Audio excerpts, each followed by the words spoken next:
Welcome to Regis World Literature. This is lesson 32, and we're discussing writing.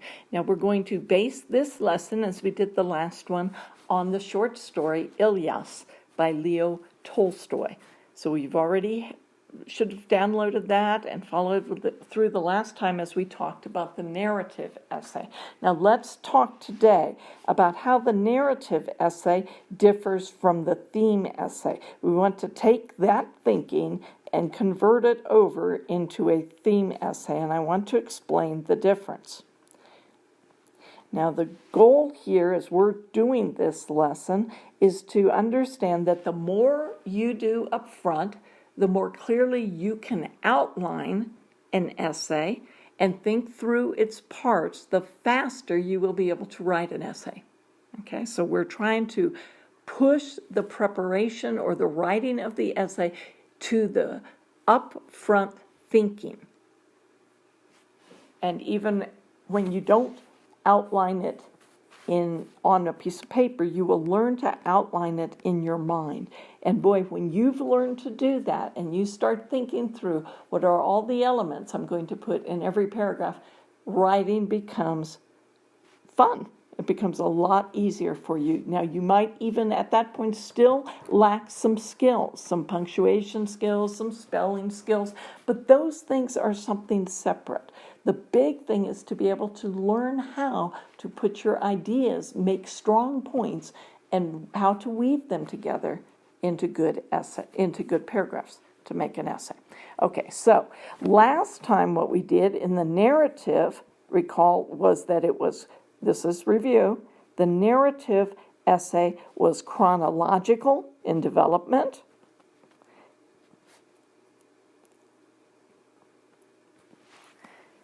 It was, so these are some of the things that are going to be different. And we're focused on the one main theme. Now remember, we talked about, okay, my topic was contentment, but I could be saying lots of different things about contentment. So what is the author saying? Okay. So it needs to be more than a topic. Okay. It needs to be what is the author saying about contentment. Even though the story is going to be told, your essay is going to develop it chronologically, you still need to hone in on one idea about contentment that you believe the author is making. Again, we elaborated on that. So my thesis statement is how my main development, I said we went from riches to poverty, and in it we learned contentment. So these were our three paragraphs. We learned in the midst of it, or after we went to poverty, we learned. Okay, so that's my chronological development, and my thesis statement is what I learned, or what your characters learned.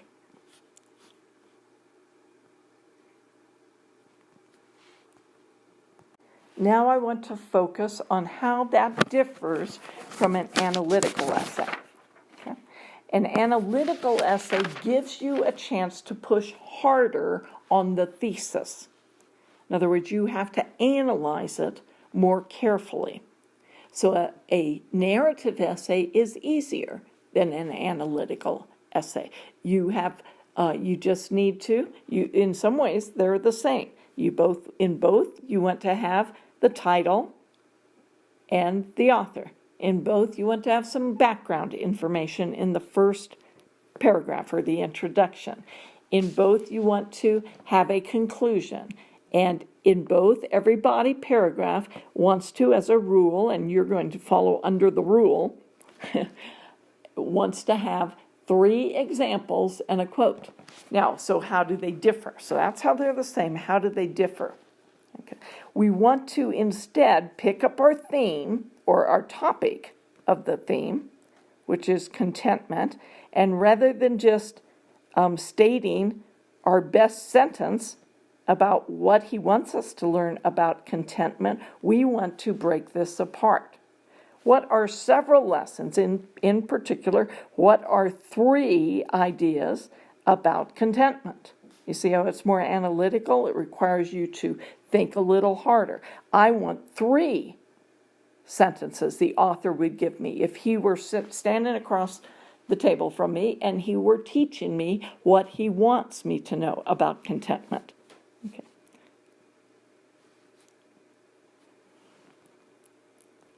For instance, I might say we want to learn to be content with very little. When we choose to let go of possessions and simplify our lives, we find greater happiness. And our relationships do not, I'm sorry, let's take that again.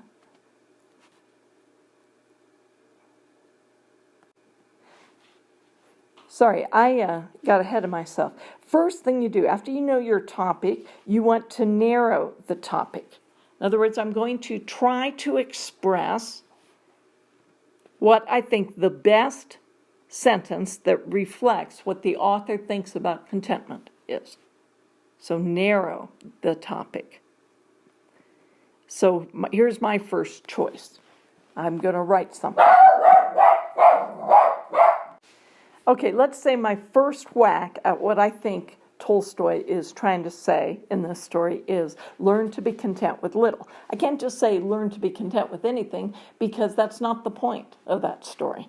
So let's try learn to be content with little. That's one choice. And that might actually be a good choice. I might be able to write a very nice essay on that. But maybe I would suggest that you write down at least 3. Stretch your brain a little bit, write down at least 3 choices. My next choice is going to be when we choose to let go of possessions and simplify our lives, we find greater happiness. So I'm looking for the author's focus and just trying to elaborate on it. Now my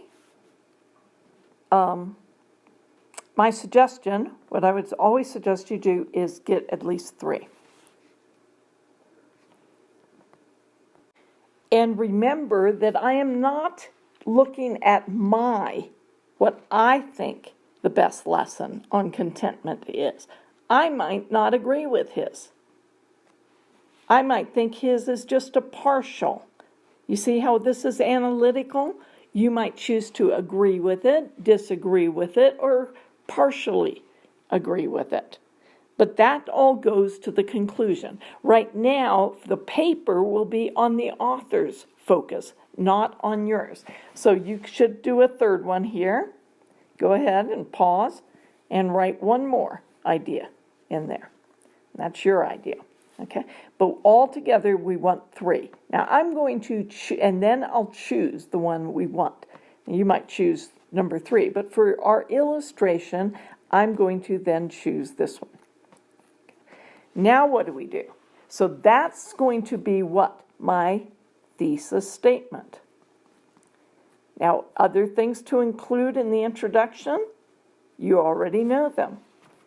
The title, the author, and any background information I would need so I just don't jump into this statement. Okay, Ilyus by Leo Tolstoy is a delightful story about a peasant couple, Ilyus and his wife, and you can put her name in, begins with an S, right? And how they went from care and trouble to peace and joy. Okay? And then you could, they did this by, you don't have to hold it close to your chest as though we're afraid to give away the answer. Everybody's read the book together. Assume in a literature essay, most essays, the audience is well read. They know the story. Okay. So knowing that they know the story, I don't have to be afraid to say it.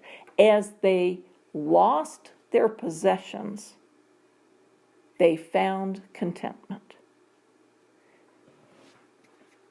the author would want us to understand that when we choose to let go of possessions and simplify our lives, we find greater happiness. You see how I went from background to topic to a thesis statement. Okay, let me write that down for you.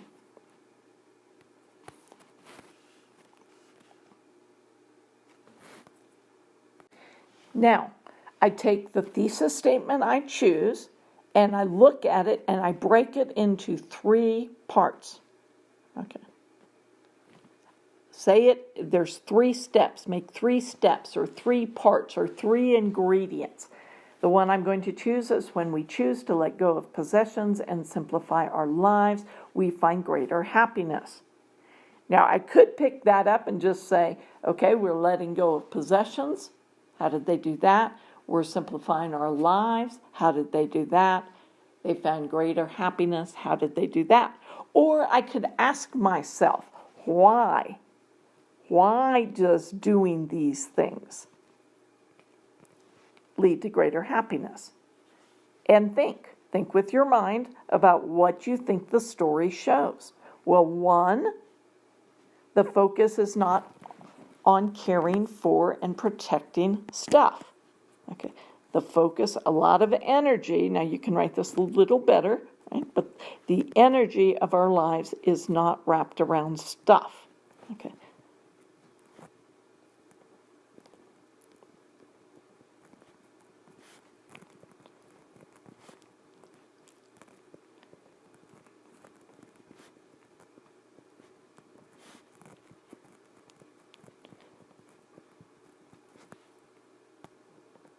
And I chose to leave the word stuff there for now because I want you to realize possessions is a rather nondescript word. Stuff cannot be used because stuff is slang, but you want to develop this noun here. What do I want to say? I want to think about that, expand that a little bit. Okay, but that's my first point. So that's going to be what? Paragraph 1. And what do you think you're going to need? You're going to need 3 examples from the text. What are 3 examples when they were preoccupied with taking care of their stuff or their commitments? So because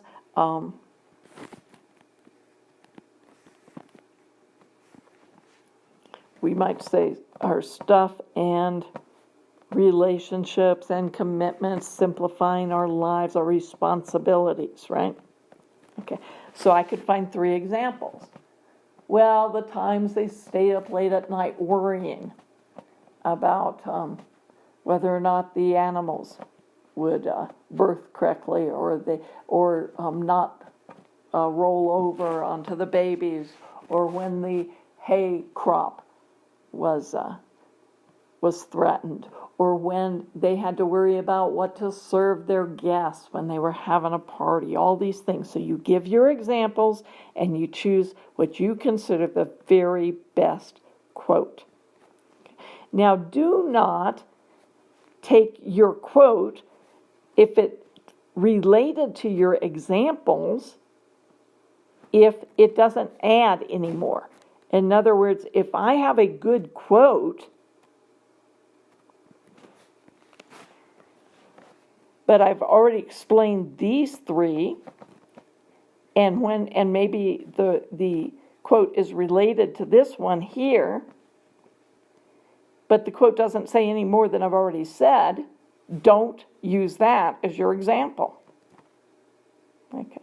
See what I mean? You just don't want repetition in there. That would be boring. Now, what could another thing be? Again, going back to my thesis, I would outline them all at the beginning here. The thesis was, when we choose to let go of possessions and simplify our lives, we find greater happiness. Why? Because our lives are not focused on protecting our stuff and responsibilities, or because we're not in despair when we lose it. That would be another reason.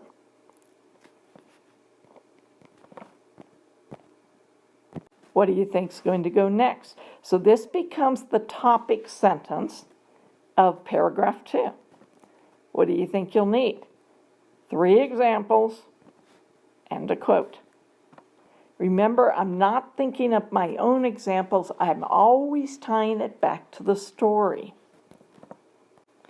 That is the goal of the body paragraph. Okay, so you'll have your topic sentence, and then you don't give me 3 more general ideas that repeat the topic. That's wrong. Some of you write like that. That's wrong, that you don't have the idea of how to write an essay yet. It's not general, general, general. These are specific. They are details. The quote is a detail. How do you see it? Where do I see it? What part of the story? What event? What example that the author gives us? You know, people who speak only in generalities are boring. Okay, that's boring. You want there's a purpose for the story. The story illustrates or draws forth or gives me a visual picture, a mental picture of, it's not just like a sermon that's telling me the points, okay? That's called didactic. That's nothing wrong with didactic, but that's not story. Okay, literature is about story. How does story communicate the ideas? Well, what do you think you'd have to do for the 3rd paragraph? Hopefully this is becoming clearer and clearer to you. 3, what is a 3rd reason to go back to your thesis? What's a 3rd reason? We said we need to learn to be content. What did I say? Wrong one. When we choose to let go of possessions and simplify our lives, we find greater happiness. Why? 1, because it's not occupying all our attention. 2, because when we lose it, it doesn't threaten our happiness or joy or contentment. Okay. And 3, and this one, I thought a little bit more and I went in this direction. You could go in another direction. But I said our relationships do not suffer.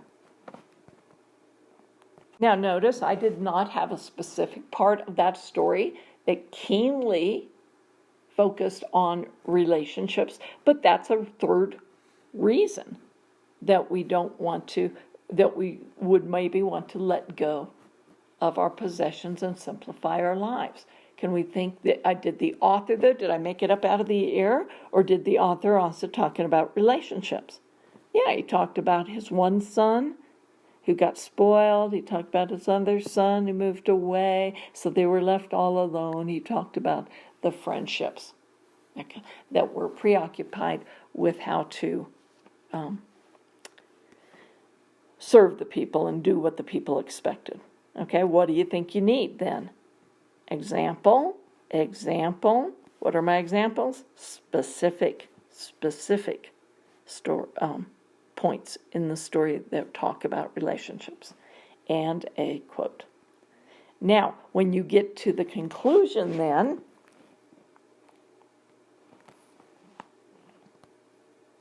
this is where your opinion meshes or pushes against the author's theme. Okay, so this is where your opinion comes in.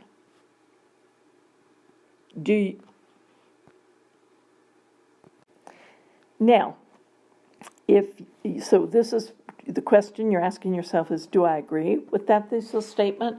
Do I disagree with that thesis statement? Do I want to balance it? In other words, I agree in part, but not in part. Let me explain why, and make sure you have biblical integration. Now, all that can be done in the conclusion unless this is extensive. When this is long, or you have lots to say, and you want to explain yourself better, then this becomes paragraph 4 before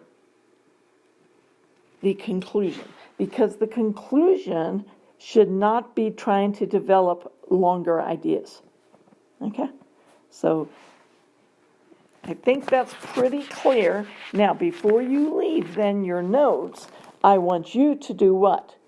And by the way, on your notes, I want you to draw and box it in with a colored pencil or something else, some other color ink, and I want you to write your own intro. I'm not going to have you write a whole other essay, but I want you to write the intro on Ilias if it were a theme-based analytical essay. And then I want you to write your conclusion. By the way, when you write your conclusion, when we talk about elements to include, you better go back and put that in. Make sure you reference all three ideas. Reference your topic and your three ideas. That the author, remember, the author's focus. Okay, so you reference it, meaning I mention it. Okay, I state it, but don't state it in the exact same words, in the exact same sentence. That's really not a very good policy. Okay, so you understand now that when I look at these notes to see if they're complete, I'm going to look here and make sure that you have these two sections and you've highlighted them in red. So that means that we have two.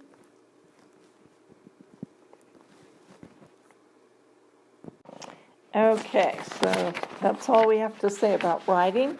Then we'll go ahead and make sure you watch your notes on lesson 32 for Les Miserables and take good notes on that as well.